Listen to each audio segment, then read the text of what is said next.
Mom guilt can come in all different forms at all different times. But for me, the absolute worst case of mom guilt I have ever experienced didn't come days, weeks, or even months into parenthood. It came the day my first baby was born.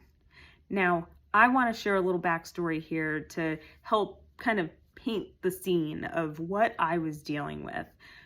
We had our first baby on the way. We were excited. It was planned. We were so looking forward to meeting him. The nursery was all ready. We were excited to add this new little addition into our home. And then we were also stationed out of state from our families because we were in the military. So we didn't have the kind of support that we really would have hoped to have had. And that was no fault of anybody's. It was just the reality of the situation. So while we had friends where we lived, we were not near our families. And that's just hard, especially when, for me, I wanted my mom, I wanted my dad, I wanted my sisters around so that we could have the support and the reassurance as we were navigating parenthood. So fast forward, we have our baby.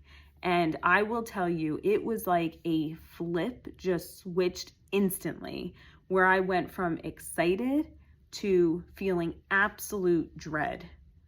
I had thoughts like, what did we do?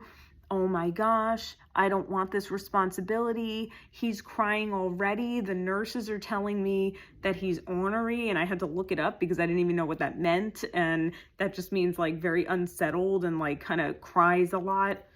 And so I was just inundated with thoughts of, I don't want to do this. I don't want to do this. I'm never going to sleep again. And those types of thoughts really robbed me of feeling a connection with my son. And it gave me a ton of mom guilt.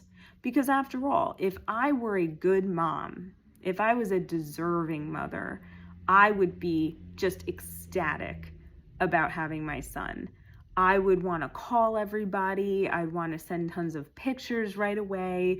I wouldn't want to let anybody else hold him at first because of the connection we had and the bond I was trying to form with him. And that's just not what happened. So that mom guilt took me years to overcome, to get myself to a point where I said, I'm not a bad mom. I was going through a lot of stuff at that point. And I'm so thankful for the bond and the relationship I now have with my son, but it just wasn't always like that. And so while my mom guilt hit me right away, we wasted no time, mom guilt can hit all of us in different ways, right? And sometimes it could be that we just want a break from our kids, or we are just checked out because we have so much on our plates that we're just not enjoying life. And the focus seems to be so surrounded around the kids that we forget about ourselves, and there's resentment about that. And then feelings of guilt that we even feel that way to begin with. Whatever your mom guilt experience has been, I want to let you know that you're not a bad mom. There's always a reason for why people feel the way they do, whether it's a chemical, hormonal imbalance, or it's just circumstances that have caused us to believe things that aren't the truth about ourselves as parents. It is not something that reflects poorly on you, but I also don't want to let you stay there.